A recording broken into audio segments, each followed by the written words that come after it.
Hi,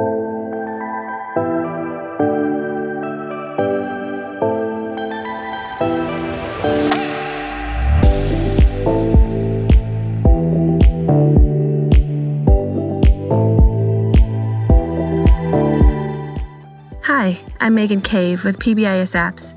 Today I'm going to walk you through all of the settings associated with the Swiss Equity Report, the school settings, enrollment information, and even the options available in the report itself. That's some ground to cover, so let's get into it. The Swiss Equity Report is where schools go to see if specific student groups have received a disproportionate number of referrals or suspensions during the school year. Specifically, you can generate the equity report based on a student's race, ethnicity, gender, English learner status, or IEP status. If you want to be able to generate the equity report for any of these student groups, you first need to enable these groups to be collected. Let's head to Tools from the Swiss dashboard and select School Settings. Then, along the left-hand side, click General. Here they all are, right in a line. The 4 settings associated with the equity report are Use Race Ethnicity, Use English Learner, Use IEP, Use Additional Gender Options. Now these are all additional pieces of information you can collect for every student in Swiss. If any of these 4 settings had a no listed next to it, it's just not enabled in your account. And that just means that it's data you don't collect, and that student group you won't be able to look at in the equity report. If any of these said no and we wanted to enable it, I'd select Yes from this drop-down menu. There's one more setting associated with using race ethnicity options. You'll also see it in the Use Additional Gender Options setting. It's called Risk Ratio Comparison Group. Long story short, the equity report includes a graph called the risk ratio, and it compares the risk index of one group with the risk index of a comparison group.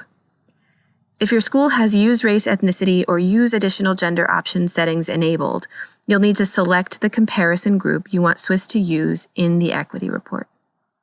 By default, Swiss selects All Other as the comparison group. We recommend either leaving this set to the default or set it to the majority group or dominant culture in your building. And that's it for school settings. The next place to go is just right up here to school enrollment. The equity report needs a couple of numbers from you to generate each graph: your school's total enrollment and the way that enrollment breaks down by student group. The first number to enter is your school's total enrollment. That just goes right here. At this school, we have 504 students. We also need to break down that number by student group. Click anywhere in the row to expand the student groups menu. This is where you'll enter each subgroup's portion of the total enrollment.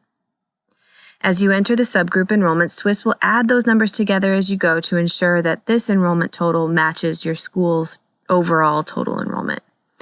When you've entered each subgroup's enrollment, click Save. If you try to save one of these groups and their total enrollment doesn't match your school's overall total enrollment, Swiss will pop up a warning. And that's okay. You can either click Cancel on that warning and correct the information, or you can click Save and save what you've entered and then come back to fix it another time. Just know that for the equity report to generate at all, let alone accurately, you're going to want to enter enrollment information for each subgroup and then make sure that that subgroup's total enrollment matches your school's total enrollment figure. It's finally time to check out the equity report and the options available there. So we'll close this and we'll select View Reports from the Swiss dashboard. The equity report is listed here under Additional Reports. Click it to open it up. The equity report opens with 3 primary graphs displayed: the risk index, the risk ratio, and rates by group. The default report options driving these graphs are all shown over here on the left-hand side. First is the school year. The current year is selected by default. You can change the report so that to any school year you'd like by clicking on the drop-down menu and selecting the year from the options available.